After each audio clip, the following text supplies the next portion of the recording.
اللہ الرحمن الرحیم۔ سورۃ یوسف کے درس کا آغاز کریں گے انشاءاللہ تعالی۔ اس میں ہم یوں کریں گے کہ انشاءاللہ روز کی 3 یا 4 جتنی بھی آیات ہو سکیں ہم پوری کوشش کریں گے کہ ان آیات کو ساتھ ساتھ ہم لوگ یاد کرتے چلے جائیں۔ اس کا فائدہ یہ ہوگا انشاءاللہ تعالی کہ ہمارا سینہ قرآن پاک سے منور ہو جائے گا، سورۃ یوسف یاد ہو جائے گی، معانی اور جو اس کے اندر قصہ بیان ہو رہا ہے، احکام آ رہے ہیں، دعائیں آ رہی ہیں، وہ سب یاد ہو جائیں گی انشاءاللہ۔ آغاز کرتے ہیں۔ اعوذ باللہ من الشیطان الرجیم، بسم اللہ الرحمن الرحیم۔ الف لام را تلك آیات الكتاب المبین، إنا أنزلناه قرآنا عربيا لعلكم تعقلون، نحن نقص عليك أحسن القصص بما أوحينا إليك هذا القرآن وإن كنت من قبله لمن الغافلين، إذ قال يوسف لأبيه يا أبت إني رأيت 11 كوكبا والشمس والقمر رأيتهم لي ساجدين، قال يا بني لا تقصص رؤياك على إخوتك فيكيدوا لك كيدا، إن الشيطان للإنسان عدو مبين۔ ان آیات کا ترجمہ اور مفہوم ایسے ہے۔ الف لام را یہ اس کتاب کی آیات ہیں جو حق کو واضح کرنے والی ہے۔ ہم نے اس کو ایسا قرآن بنا کر اتارا ہے جو عربی زبان میں ہے تاکہ تم سمجھ سکو۔ ہم نے تم پر یہ قرآن جو وحی کے ذریعے بھیجا ہے، اس کے ذریعے ہم تمہیں ایک بہترین واقعہ سناتے ہیں، جبکہ تم اس سے پہلے اس واقعہ سے بالکل بے خبر تھے۔ یہ اس وقت کی بات ہے جب یوسف علیہ السلام نے اپنے والد یعقوب علیہ السلام سے کہا تھا کہ ابا جان، میں نے خواب میں 11 ستاروں اور سورج اور چاند کو دیکھا ہے، میں نے دیکھا ہے کہ یہ سب مجھے سجدہ کر رہے ہیں۔ انہوں نے کہا بیٹا اپنا یہ خواب اپنے بھائیوں کو نہ بتانا، کہیں ایسا نہ ہو کہ وہ تمہارے لیے کوئی سازش تیار کریں، کیونکہ شیطان انسان کا کھلا ہوا دشمن ہے۔ اس سورت کا تلفظ ہے سورہ یوسف، یوسف نو، یوسف، اور اس پوری صورت میں حضرت یوسف علیہ السلام ہی کا مکمل قصہ بیان کیا گیا ہے۔ حضرت یوسف علیہ السلام انبیاء کی لڑی میں سے ہیں، اور مختصر سا تعارف یہ ہے کہ حضرت یوسف علیہ السلام حضرت ابراہیم علیہ السلام کے پڑ پوتے ہیں۔ حضرت ابراہیم کے صاحبزادے ہیں حضرت اسحاق علیہ السلام، ان کے بیٹے حضرت یعقوب علیہ السلام، اور ان کے بیٹے حضرت یوسف علیہ السلام۔ حضرت انس بن مالک رضی اللہ تعالی عنہ کے شاگرد ہیں امام محمد بن سیرین رحمۃ اللہ علیہ۔ وہ فرماتے ہیں اگر کوئی خواب میں سورۃ یوسف پڑھتا ہوا دیکھے تو اس کا مطلب ہے کہ زندگی میں سفر بھی کرے گا اور اللہ اسے مال و دولت سے بھی نوازے گا۔ دوسرے علماء فرماتے ہیں جن میں حضرت امام جعفر صادق رحمہ اللہ بھی شامل ہیں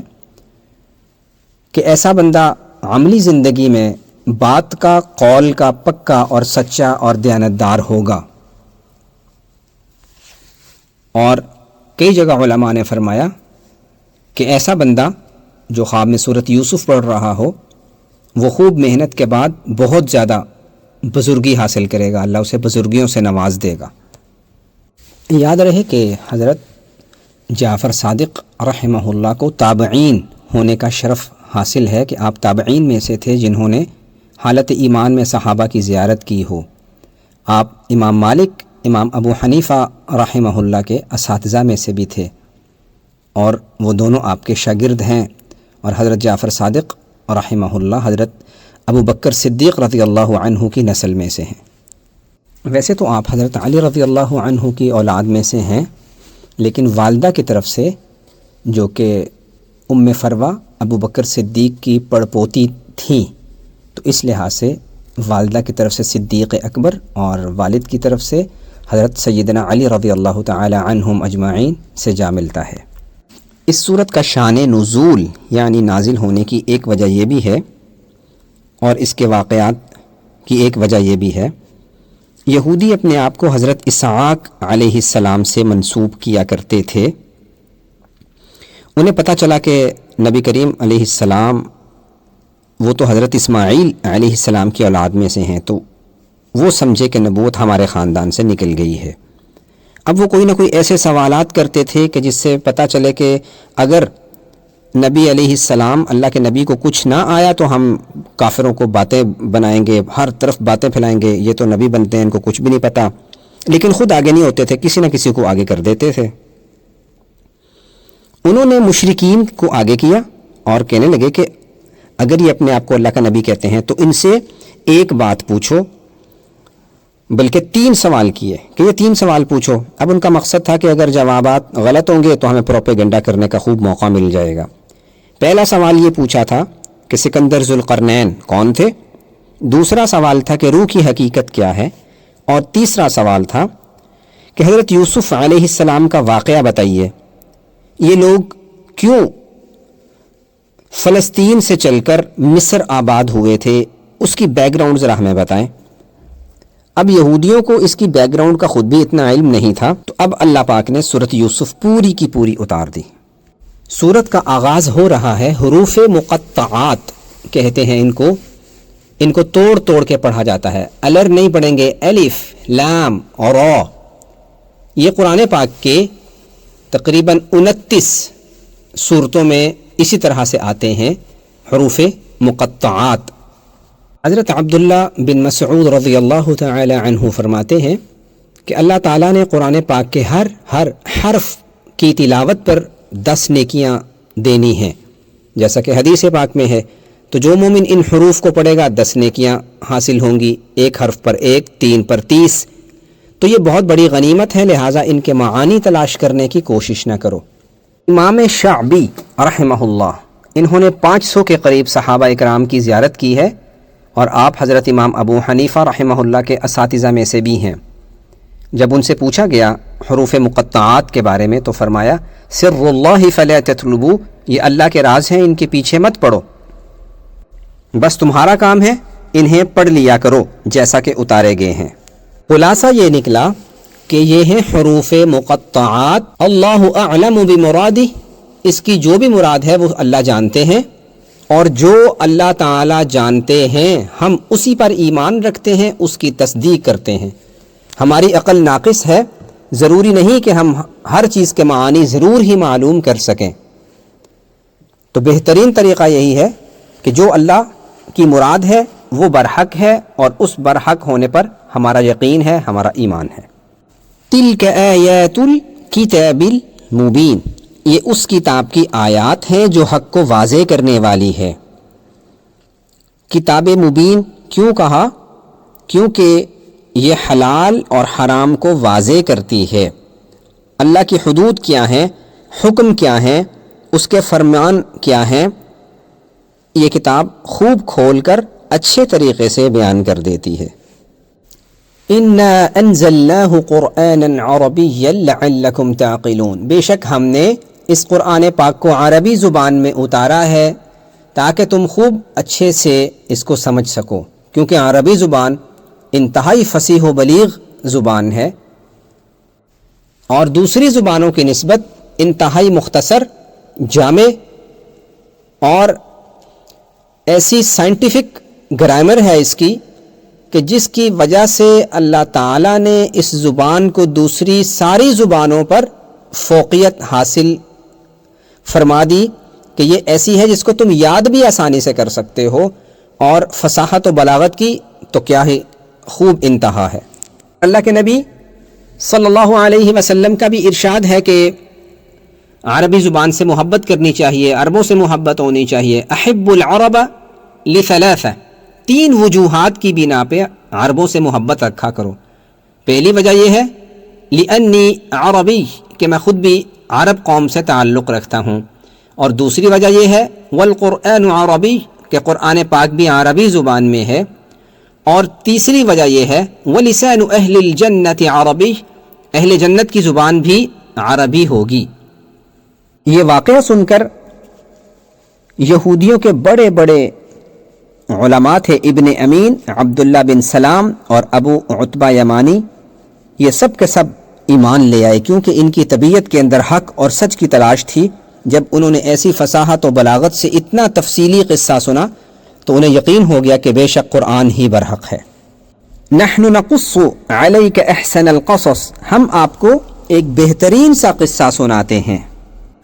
اب اس صورت کو احسن القصص یعنی بہترین قصہ کیوں کہا گیا؟ کیونکہ یہ ایسی صورت ہے جس کے اندر دین کے مضامین بھی آتے ہیں، دنیا کے بھی، سیرت کے حالات بھی آتے ہیں، واقعات بھی آتے ہیں، سیاست کے امور اور اشارے بھی ہیں، حکومت کے بھی ہیں، معاشی خوشحالی کیسے آ سکتی ہے، کیا تدبیریں اختیار ہو سکتی ہیں۔ اس کے علاوہ اللہ پاک نے حسن کا بھی قصہ بیان فرمایا کہ حسن کی وجہ سے اور ان کے ساتھ جو محبت کرنے کی وجہ سے کچھ آگے نکل جاتے ہیں، ان کا انجام کیا ہے اور ان کو کرنا کیا چاہیے۔ اسی طرح ایک طرف تقویٰ کی داستانیں ہیں، ایک طرف حسن کی ہیں، ایک طرف انبیاء علیہم السلام کے قصہ چل رہا ہے اور واقعات بیان ہو رہے ہیں، اور نیک لوگوں کے قصے بھی ہیں، فرشتوں کے بھی ہیں، پرندوں کے بھی ہیں، انسانوں کے ہیں، جنات کے ہیں، اس میں شیاطین کا بھی تذکرہ ہے، جانوروں کا بھی ہے، بادشاہوں کے، تاجروں کے، عالموں کے، جاہلوں کے، غربت کے، امیری کے، غریبی کے، عزت اور ذلت کے تذکرے ہیں۔ کبھی صبر و استقامت کا تذکرہ آتا ہے، کبھی انسانی مکاری، عیاری، فریب کا تذکرہ آتا ہے، اور کبھی نیک لوگوں کا اور کبھی لوگوں کی بدکاری کا قصہ بھی اس کے اندر آتا ہے۔ تو چونکہ ایک ہی صورت کے اندر اتنے سارے واقعات کو جمع کر دیا گیا ہے، جس کی وجہ سے اس کو احسن القصص یعنی بہترین قصہ، ایک بہترین مکمل جامع واقعہ کہا گیا۔ بما اوحینا الیک ھذا القرآن، ہم نے اسی وجہ سے قرآن پاک کو آپ کی طرف وحی کر کے نازل کیا کہ یہ واقعات، روایات، قصے کسی جگہ سے نہیں مل سکتے، نہ کسی تاریخی کتاب سے، نہ سنے ہیں نہ پڑھے ہیں، تو پورا واقعہ ایک جگہ بیان کر دینا آپ کی رسالت کی صداقت بیان کرتا ہے۔ وَإِن كُنْتَ مِن قَبْلِهِ لَمِنَ الْغَافِلِينَ، اس سے پہلے آپ ان حقائق کی تمام تر تفصیلات سے بے خبر تھے، تو سب کچھ آپ کو وحی کے ذریعے ہی معلوم ہوا۔ اس سچے واقعے کی تفصیل جان لینے کے بعد کفار کو چاہیے تھا کہ اللہ کے رسول صلی اللہ علیہ وسلم پر محبت سے ایمان لے آتے کہ یہی اللہ کے سچے پکے رسول ہیں، آخری رسول ہیں، اور جو یہ واقعات من و عن بیان کر رہے ہیں، شروع سے آخر تک بیان کر رہے ہیں، تو ایسے واقعات تو ہماری اپنی ہی کتابوں میں موجود نہیں ہیں جس میں اتنی تفصیلات بیان کی گئی ہوں، اور یہی قرآن پاک کی سچائی کی نشانی بھی ہے۔ آگے ارشاد ہوتا ہے اذ قال یوسف لأبیہ، کہ یوسف علیہ السلام ہیں، ان کے ابا جان حضرت یعقوب علیہ السلام ہیں، اور بچہ اپنے والد سے کہہ رہا ہے یا ابت، اے میرے ابو جان، میرے ابو جی، انی رأیت 11 کوكبا والشمس والقمر، میں نے دیکھا ہے، ایک عجیب و غریب خواب دیکھا ہے، 11 ستارے ہیں، سورج ہے، چاند ہے، اور ابا جان میں نے پتہ کیا دیکھا؟ رأیتہم لی ساجدین، یہ سب کے سب میرے سامنے سجدہ کر رہے تھے۔ تو حضرت یوسف اپنے والد صاحب کو یہ واقعہ بیان کرنے لگے کہ میرے ساتھ تو رات خواب میں یہ ہوا۔ قال یا بنی لا تقصص رؤیاک علی اخوتک، حضرت یعقوب اپنے بیٹے حضرت یوسف سے کہنے لگے میرا بیٹا میری بات سنیں، آپ نے یہ خواب اپنے بھائیوں کو نہیں بتانا، ان سے چھپا کے رکھیے گا۔ فَيَكِيدُوا لَكَ كَيْدًا، اس خواب کی تعبیر انتہائی اہم ہے، ایسا نہ ہو کہ وہ آپ کو نقصان پہنچانے کے لیے تدابیر اختیار کرنے لگیں، سوچ و بچار میں پڑ جائیں، فکر میں پڑ جائیں کہ کیسے آپ کو نقصان پہنچایا جائے۔ چونکہ والد تھے اور والد کو اپنے بیٹوں کی ذہنیت سے بہت اچھے سے واقفیت تھی، اور انہیں یہ بھی پتہ تھا کہ دونوں بیٹے مختلف ماؤں سے ہیں، تو اس بنا پہ انہوں نے حضرت یوسف علیہ السلام کو یہ خواب اپنے بھائیوں کے سامنے بیان کرنے سے منع فرمایا، اور پھر اس کی وجہ یہ بھی بتائی ان الشیطان للانسان عدو مبین، بے شک انسان کا جو کھلا ہوا دشمن ہے وہ ہے شیطان مردود۔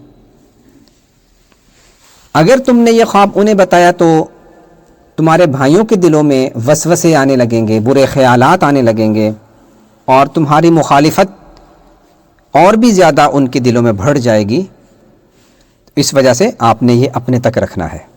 حضرت یعقوب علیہ السلام کی ایک بیگم سے 2 بچے اور دونوں بھائی سگے بھائی وہ تھے حضرت یوسف اور ان کے بھائی بنیامین تھے۔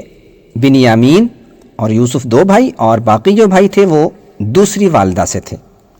یہاں پر ہمیں ایک سبق اور بھی ملتا ہے کہ جب اللہ کوئی نعمت دیں اور اس نعمت کو ظاہر کیا جائے، اور اس کے ظاہر کرنے سے ایسی صورتحال پیدا ہو کہ انسان مشکلات میں پڑ جائے، فتنے میں پڑ جائے،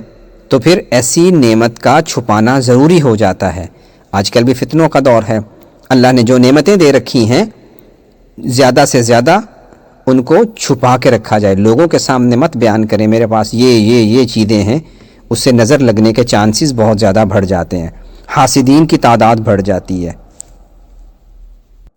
یہاں پر ایک یہ بھی بات ظاہر ہوتی ہے کہ کسی بندے کے 3 بیٹے ہیں، وہ باقی 2 بیٹوں کو بتاتا ہے دیکھو اپنے اس بھائی کو دیکھو یہ کتنی محنت کرتا ہے، اس بھائی کو دیکھو یہ آئیڈیل ہے، اس بھائی کو دیکھو۔ تو علماء نے اس سے بھی منع کیا، کیونکہ جب آپ یہ کام کریں گے تو باقی دونوں بچوں کے دل میں اس بچے کے لیے حسد پیدا ہو جائے گا، تو نام لے کے بار بار اس کی نعمت کو دوسروں کے سامنے نہ رکھیے۔ تو بہرحال فَيَكِيدُوا لَكَ كَيْدًا، ایسا نہ ہو کہ وہ آپ کے لیے کوئی سازش تیار کرنے لگیں۔ اور آسمانوں پہ جو سب سے پہلا گناہ ہوا تھا حسد کی وجہ سے ہوا تھا، کیونکہ شیطان نے سب سے پہلے حسد کیا تھا حضرت آدم علیہ السلام سے، اور دنیا میں بھی جو سب سے پہلا گناہ ہوا وہ بھی حسد کی وجہ سے ہوا کہ 2 بھائی تھے، ان میں سے ایک کی بیگم زیادہ خوبصورت تھیں، دوسرے کی نہیں تھیں، تو اس حسد کی وجہ سے اس نے اپنے بھائی کو قتل کر دیا۔ اسی لیے حدیث پاک میں آتا ہے کہ 2 چیزیں بندے کے دل میں جمع نہیں ہو سکتی، الایمان والحسد، ایمان بھی رکھتا ہو اور حاسد بھی ہو، ایسا نہیں ہو سکتا، کیونکہ اگر ایمان مضبوط ہے تو وہ حسد کو نکال کے باہر پھینک دے گا، اور اسی طرح اگر حسد ہوتا ہے تو اللہ کے نبی کا ارشاد ہے کہ آپ کی نیکیوں کو کھا جاتا ہے، جیسے آگ تأکل النار الحطب، جیسے آگ لکڑی کھا جاتی ہے، اسی طرح حسد نیکیاں کھا جاتا ہے، بالکل مٹا کے رکھ دیتا ہے۔ تو اس کا علماء نے علاج بھی بتایا کہ جب کسی سے حسد ہونے لگے تو اس کے لیے دعا کیا کریں، اللہ سے اس کی نسلوں کے لیے دعا کریں۔ اس طرح ہمارے دل میں جو ایسا جذبہ پیدا ہوتا ہے حسد کا، وہ ہماری نیکیاں برباد کرتا ہے، تو ہم دعائیں کر کے اس جذبے کو دور کر دیں۔ تو اب حضرت یعقوب فرمانے لگے ان الشیطان للانسان عدو مبین، بے شک انسان کا جو کھلا ہوا دشمن ہے وہ تو شیطان ہے۔ تو انہوں نے اب دوسرے بھائیوں پر ایک لحاظ سے پردہ بھی ڈال دیا کہ یہ برائی ہے، اور برائی تو پھر شیطان کی طرف سے آ جاتی ہے، تاکہ بھائیوں کی رسپیکٹ اور عزت میں بھی کوئی فرق نہ آئے۔ سبحان اللہ، قرآن پاک کا کتنا ہی عجیب اور کیا ہی خوبصورت انداز بیاں ہے۔